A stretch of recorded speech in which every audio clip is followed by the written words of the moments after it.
Okay, I have no excuse for my hair. I don't know what happened. I just got home off a tricycle. But today I want to talk about something that's a little bit different than I normally talk about. This is a shoot from the hip kind of video. I'm outside and I'm finding something that's a little different here. A lot of the foreigners that are actually coming to the Philippines are actually finding themselves stuck. What do I mean by stuck? Well, they're stuck here in the Philippines because they've spent their savings, spent their income, spent what they had, and all they had coming in now is their monthly checks. And it's not enough to get out. What do I mean by that? Can they afford to buy a ticket out? Yeah.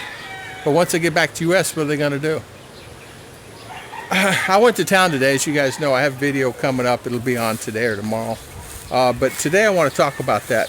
I was approached a couple people in a restaurant today, and they were actually telling me one's Canadian guy, the other one's an American guy, and they were talking. We're just talking in general. The topic came up, and both of them said in the conversation, "We're stuck." I said, "What do you mean stuck? What's that mean? What do you mean stuck?" They said, "Well, we're stuck here in the Philippines." I said, "What do you mean you're stuck? What happened?" I couldn't understand the concept, what they're trying to tell me. And they've talked before, these guys. Ruth was gone paying the electricity bill, and as you know, you go pay electricity bill. She's number 327 of 367 there. So you go pay electricity here in Mindinao, you got to wait a long time. You get in queue a long time. But she was there almost 2 hours just to pay electricity bill. Go figure, right? You can't pay online. You got to go to the place. And this is if you went this morning, the due is anywhere from the 1st to the 5th, 1st, the 7th, something like that. So the first 7-8 days of the month, forget about it. But the guys are telling me, they said, "Tom, we're stuck." Meaning that we spent our money, we bought our house, we've done everything we need to do. We've had to find ourselves somewhere along the lines dipping into our money. We had to dip into our savings, dip into our emergency fund, and to survive. And I said, "Well, what are you going to do?" They said, "Well, we're stuck." Both of them said, "We're stuck." And I said, "You mean stuck? You still have your checks coming in?" One says, "Well, I could grab maybe $2,000, $3,000 if I really need it really quick." So I'm just saying, everybody, please don't find yourself stuck. 2, 3, 5, 5,000.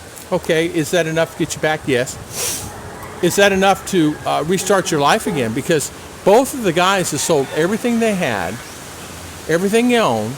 They married a Filipina with kids and family, and they're here. Can they leave and go on vacation? Yeah. Can they leave and do other things? Yeah. But they're stuck in an aspect of all their money and everything has already been spent. All their money and things is gone, and they find themselves in a bad situation. What in the world are they going to do now? So we talked about that. He says, "Tom, what do we do?" And I said, "Well, man, you're asking the wrong guy. I mean, you can't necessarily get a job. Only way you do is do online.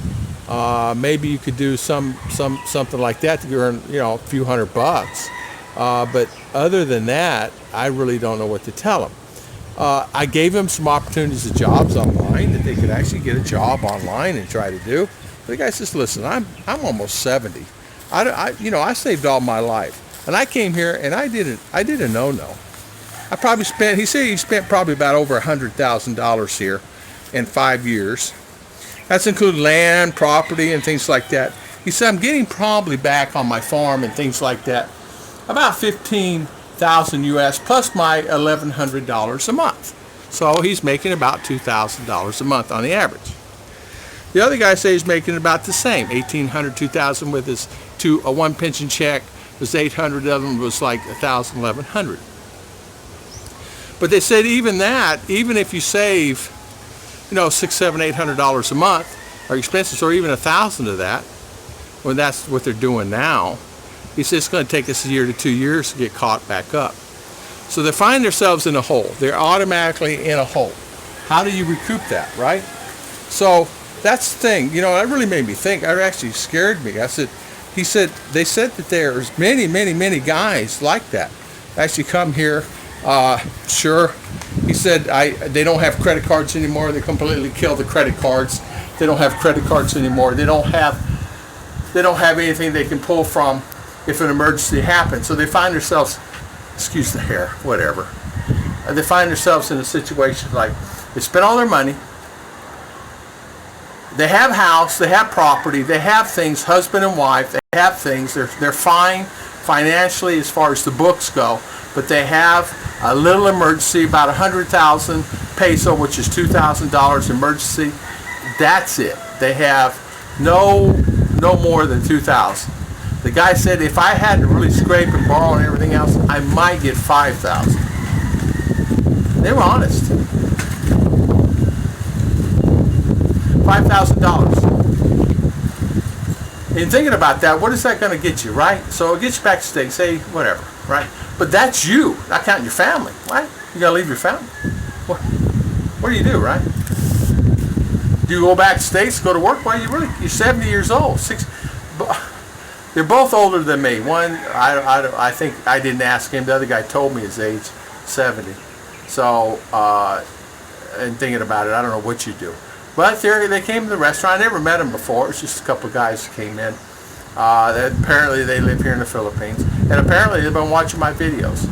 They did not want to be taped. They did not want a video thing, which is understandable. I find that probably 70 to 80% don't want it. Don't need it.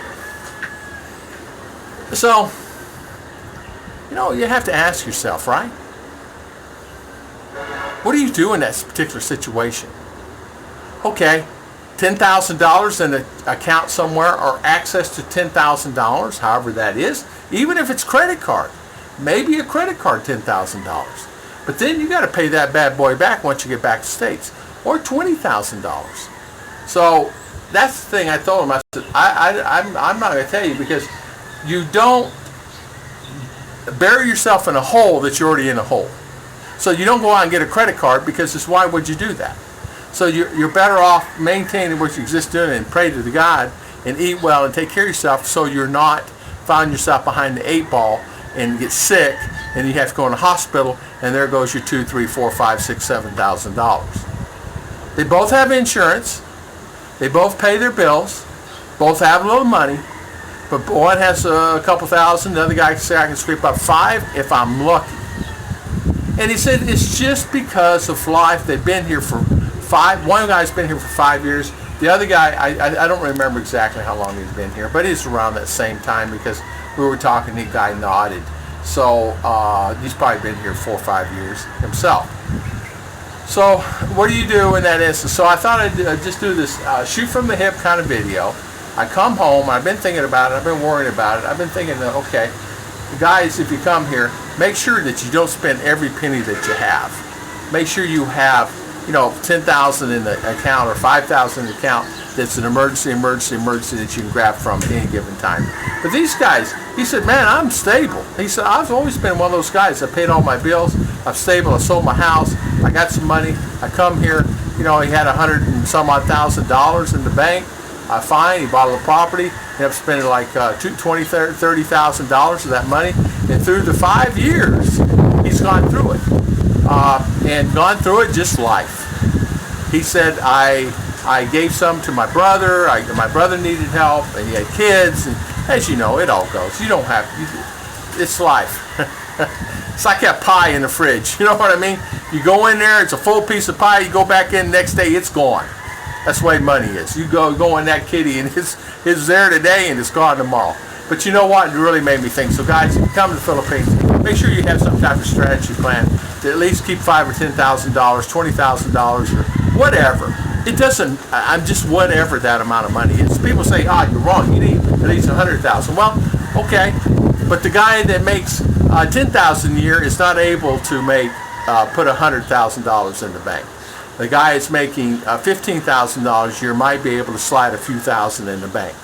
So you'll find that most of the people that are coming here are ranging in prices from $900, $1,000, $1,200, $1,500, $1,800 a month on Social Security and their pension.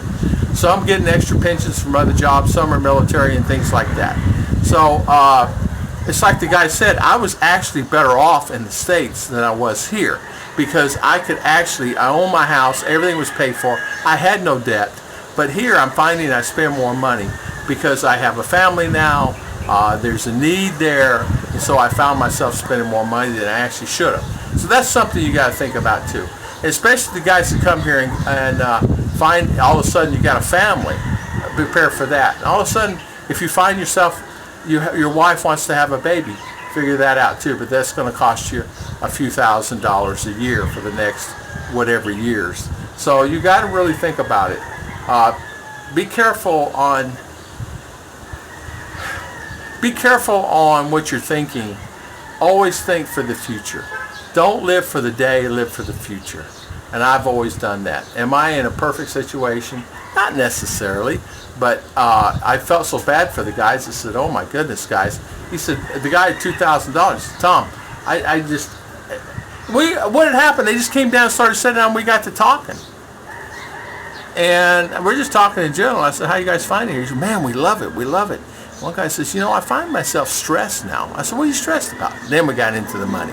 I said, what could be so stressful? He said, what is always stressful? What's the most important thing that's stressful? It's health, relationship, or money. I said, you're right.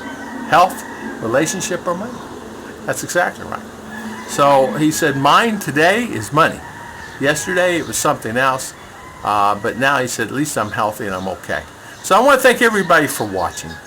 I want to thank everybody for always coming on our channel. And thank you for all your valued support. God bless.